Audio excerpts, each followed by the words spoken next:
اور شہر میں عورتیں گفتگویں کرنے لگیں کہ عزیز کی بیوی اپنے غلام کو اپنی طرف مائل کرنا چاہتی ہے اور اس کی محبت اس کے دل میں گھر کر گئی ہے،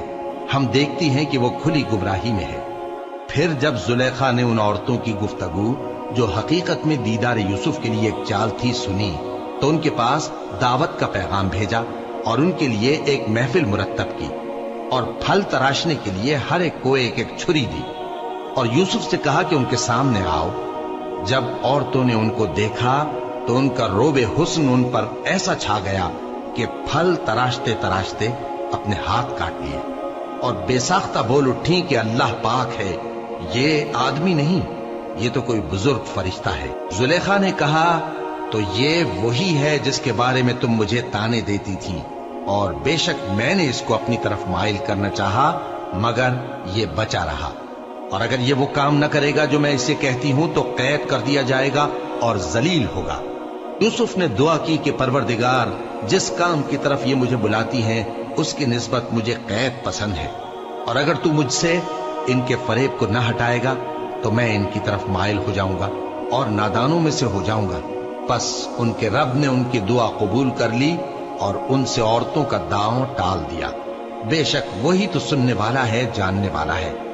پھر باوجود اس کے کہ وہ لوگ ان کی بے گناہی کے نشان دیکھ چکے تھے، ان کی رائے یہی ٹھہری کہ کچھ عرصے کے لیے ان کو قید ہی کر دیں، اور ان کے ساتھ دو اور جوان بھی داخل زندہ ہوئے۔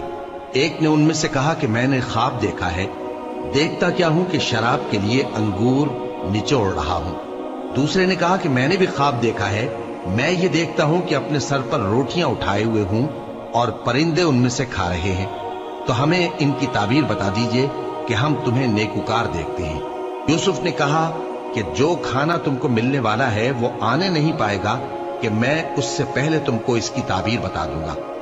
یہ ان باتوں میں سے ہے جو میرے پروردگار نے مجھے سکھائی ہیں۔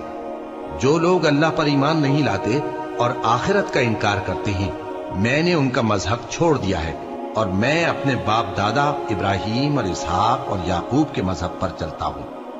ہمیں شایع نہیں ہے کہ کسی چیز کو اللہ کے ساتھ شریک بنائے، یہ اللہ کا فضل ہے ہم پر بھی اور لوگوں پر بھی، لیکن اکثر لوگ شکر نہیں کرتے۔ اے میرے قید خانے کے رفیقو، بھلا کئی جدا جدا آقا اچھے یا اللہ جو اکیلا ہے سب پر غالب ہے؟ جن چیزوں کی تم اللہ کے سوا پرستش کرتے ہو وہ صرف نام ہی نام ہے جو تم نے اور تمہارے باپ دادا نے رکھ لیے ہیں، اللہ نے ان کی کوئی سند نازل نہیں کی۔ سن رکھو کہ اللہ کے سوا کسی کی حکومت نہیں ہے، اس نے ارشاد فرمایا ہے کہ اس کے سوا کسی کی عبادت نہ کرو، یہی سیدھا دین ہے، لیکن اکثر لوگ نہیں جانتے۔